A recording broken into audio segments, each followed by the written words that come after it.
নির্বাচনই হচ্ছে একমাত্র পথ যার মাধ্যমে আমরা গণতন্ত্রে পৌঁছতে পারি এবং সেটাই আমাদের ফুটবলকে বলুন, ক্রিকেটকে বলুন, ক্রীড়াঙ্গনকে বলুন, সাংস্কৃতিক অঙ্গনকে বলুন, সুশাসন প্রতিষ্ঠা করার ক্ষেত্রে বলুন, সর্বক্ষেত্রে সেটাই হচ্ছে একমাত্র পথ যেখান থেকে আমরা সামনে এগিয়ে যেতে পারি, আমাদের ভবিষ্যৎ প্রজন্মকে আরো সামনে থেকে নিয়ে যেতে পারি। আজকে আন্দোলন নিয়েছে সারা বাংলাদেশে যে ফুটবল টুর্নামেন্ট শুরু করে বিভাগীয় খেলা হয়েছে এবং একটা ইউনিক ব্যাপার, একটা রাজনৈতিক দল সে একটা নেতৃত্ব নিচ্ছে ক্রীড়াঙ্গন এবং সারা বাংলাদেশে এই ফুটবল টুর্নামেন্ট শুরু হয়েছে।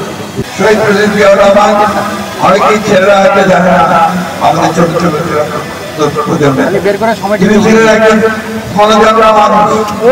তিনি বাংলাদেশে একদলের শাসন থেকে বহুদলীয় গণতন্ত্র নিয়েছেন। তিনি এই দেশের গণতন্ত্র উন্নত করেছিলেন এবং এই দেশে আরো পরিবর্তন সাধন করেছেন। একটা ভয়ঙ্কর সময় আমরা পার হয়েছি, প্রায় 15 বছর একটা পাথর আমাদের বুকের মতো চেপেছিল। সেই পাথর আমাদের সমস্ত প্রতিষ্ঠানগুলোকে দানাদার মতো সব ধ্বংস করে দিয়েছে।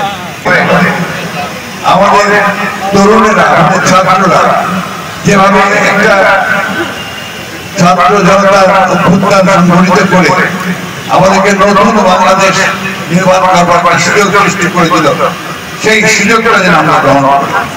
শুধু রাজনীতির ক্ষেত্রে নয়, সেটা আমার সর্বক্ষেত্রে, খেলাধুলা, সংস্কৃতি, আমাদের জীবন, সামাজিক জীবন, শিক্ষা ক্ষেত্রে, স্বাস্থ্য ক্ষেত্রে, সর্বক্ষেত্রে যেন আমরা একটা নতুন বাংলাদেশ দেখতে পাই।